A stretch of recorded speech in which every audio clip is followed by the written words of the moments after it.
크게 보면 두 가지라고 볼 수 있습니다. 그 절차에 관한 게 하나 있고 실체 내용에 관한 게 있는데요.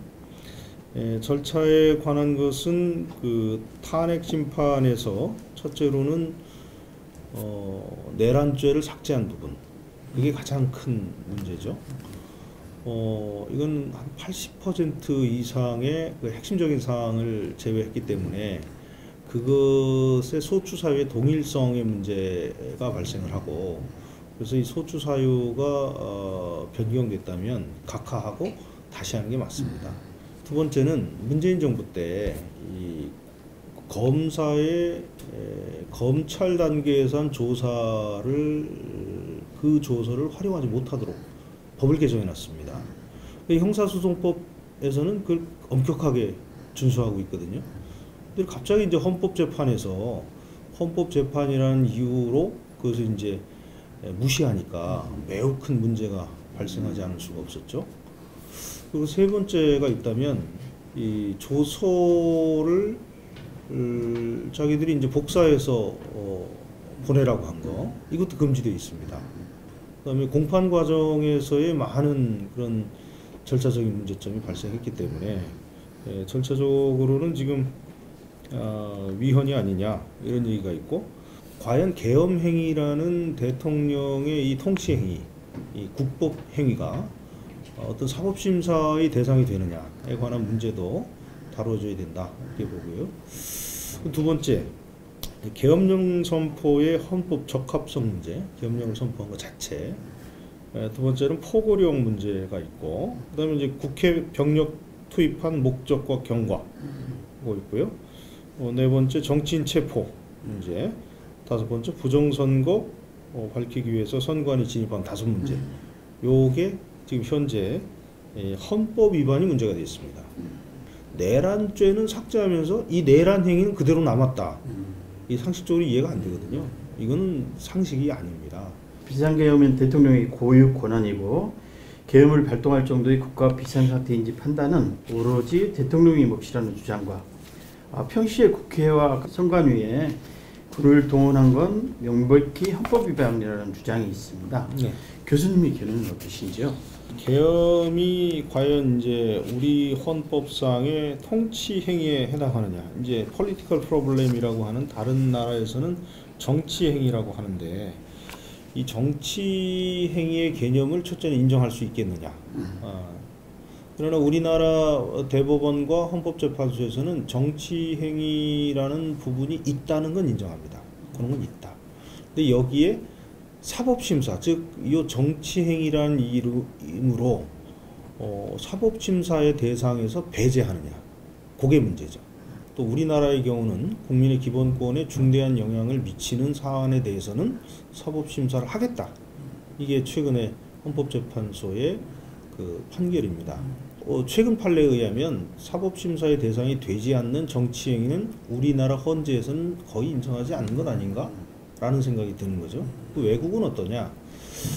독일도 인정하고 있고요. 인정을 하고 있는데, 그게 이제 정치행위란 이름으로 그거를 인정하는 걸 지금 줄이고 있고.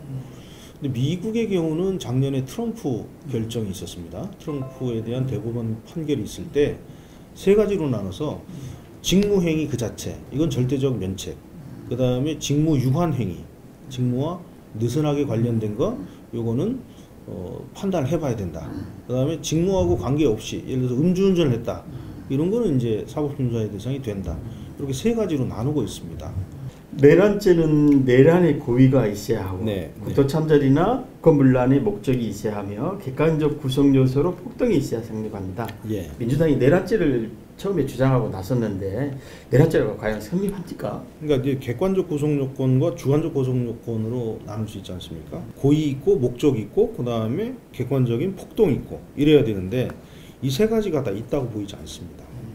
적어도 국헌문란이라든가 국토참전은 한 지방의 어떤 그 평온을 완벽하게 저해할 정도의 소요 사태가 있거나, 아니면 최근에 뭐 우리 국무회의 완전히 무력화한다든가 뭐 그런 정도는 있어야 국헌문란이지, 국회에 18명 보낸 정도를 가지고 내란죄가 성립한다고 보기는 어렵다.